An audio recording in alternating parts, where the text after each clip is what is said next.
I always love it when the United States Supreme Court puts out its most repellent decisions right at the very end of their term before they go on summer break. They get the hell out of Dodge before all the criticism nails their ass. And of course, they came up with a trio of decisions last week that were literally just made the shit up. They weren't even real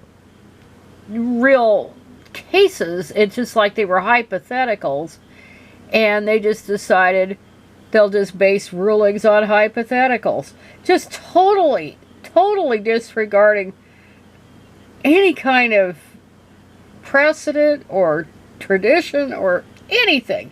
It just makes shit up. So what the far right has done via the Federalist Society is they put in these judges, and being a part of the Federalist Society should definitely disqualify someone out of hand to sit on any kind of court. But they put these hacks in there because they're bought and paid for by billionaires and headed by creeps like Leonard Leo. And they're designed as an extra legislative branch. They're not a separate branch from executive and legislative as spelled out in the Constitution. No, they're an extra legislative branch. So if something passes Congress, or a president comes up with something that these far-right people don't like, then they just make shit up, go in front of the judges, and then figure their hack judges will just invalidate legislative proposals. That's what they do. They don't care about things like standing, like in the student loan case, which the lender in question, Mohila, I think it is, out of Missouri, they wanted no part of that case. But here, this bogus case by these AGs in various states went up to the high court on that.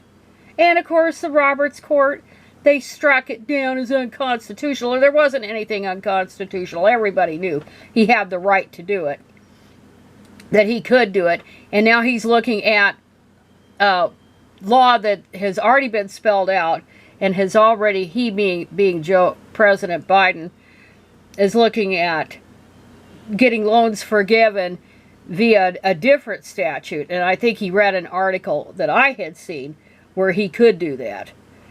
And that there's nothing they can do about it. But it didn't help that Nancy Pelosi, who's not an attorney, not any kind of expert on debtor-creditor law, was shooting off her mouth about it. Instead of yapping her gums about this stuff, just shut up and quit giving them ammunition that they can make up. Not that it would have mattered anyway. So people like me are going to have to pay till we die. You know, I mean, I don't think I could work another 10 years. Quite honestly, and at that school and working with that teacher, I don't think I could do another year with her. Because I'm not going to be talked to like she did. And it's going to be, yeah, it's going to be it. So I'm hoping I can get out of there on my own volition. But I have years before I could even write off any of that.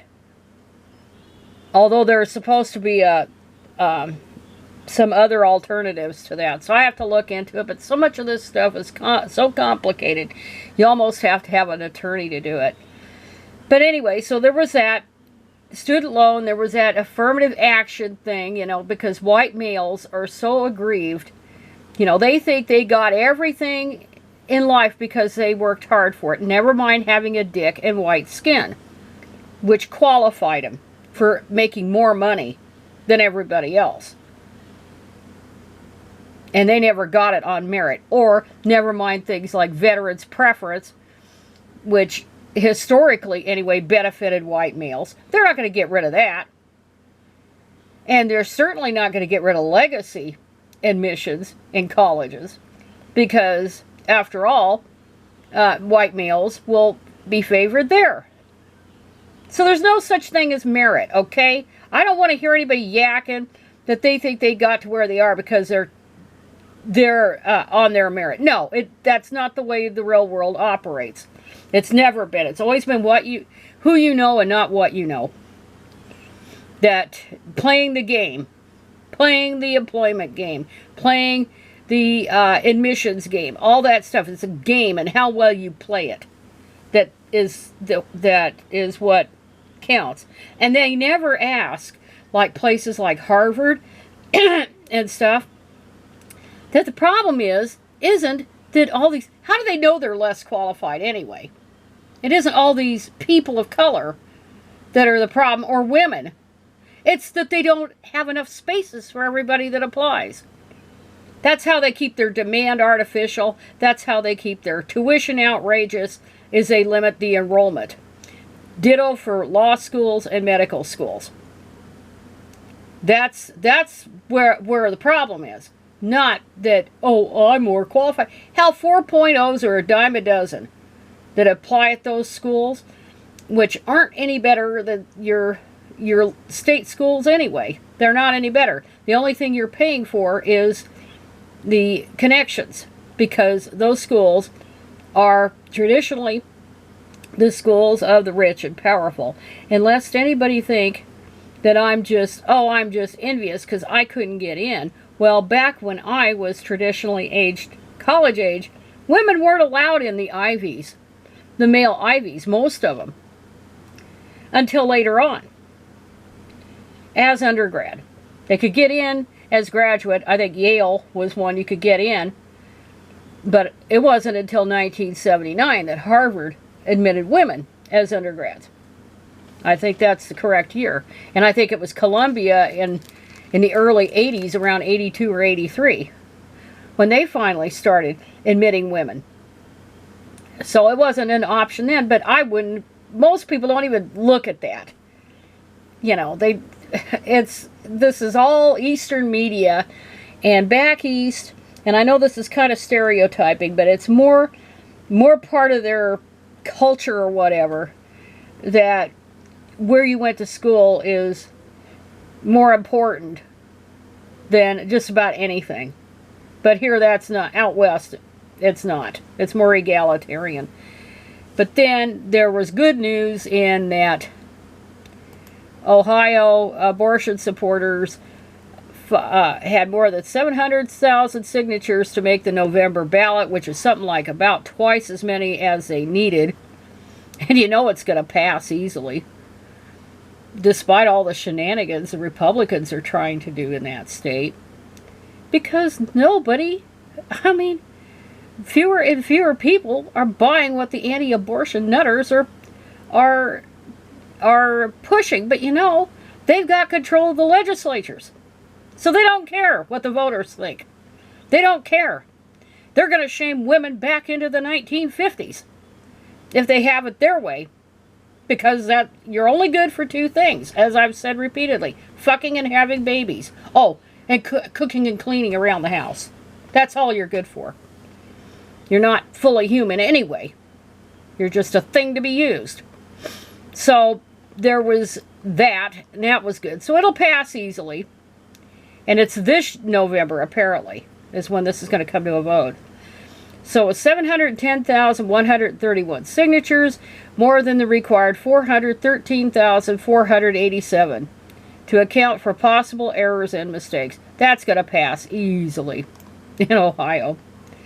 And then, speaking of Ohio, Gerson Fuentes got a life sentence for raping the girl at a little girl at age 9, and then she got pregnant when she was 10, and then went from Ohio to Indiana, which still abortion was legal then, and she got an abortion, and of course they tried to harass the doctor, and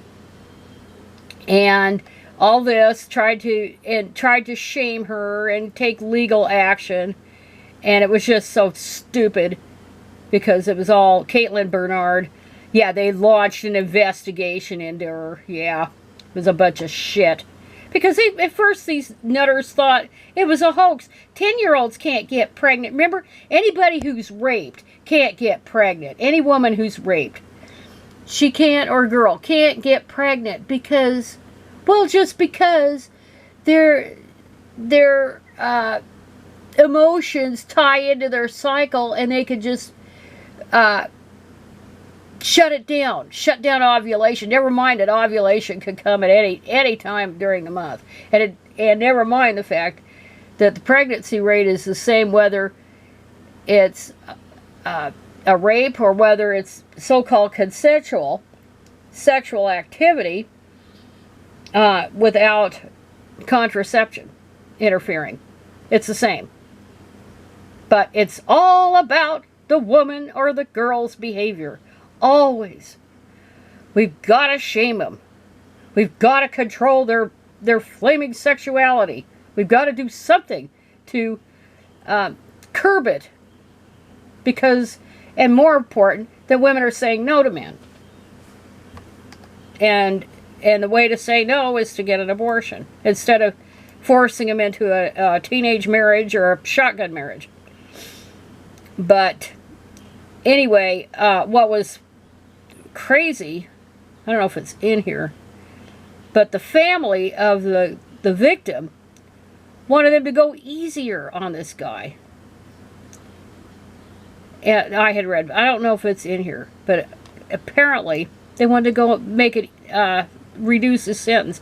Now this guy should be in there without parole. He's a fucking predator. He's a pedophile. I mean, that's a pedophile, okay? By any definition, pedophile. And it doesn't matter if that girl has very young puberty. Doesn't matter. That's pedophilia. And as far as I'm concerned, if they killed all the pedophiles in the world, it would be a lot better world in which to live. Anyway, I've gone long enough on this. I've been doing a lot of hiking and stuff. And I might post itty-bitty snippets of video that I took going to these waterfalls in southern Oregon. And then next week I may go out of town and go to that friend's grave and put some more flowers on it.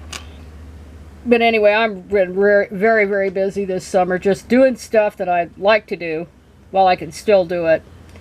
Anyway, that is it for today.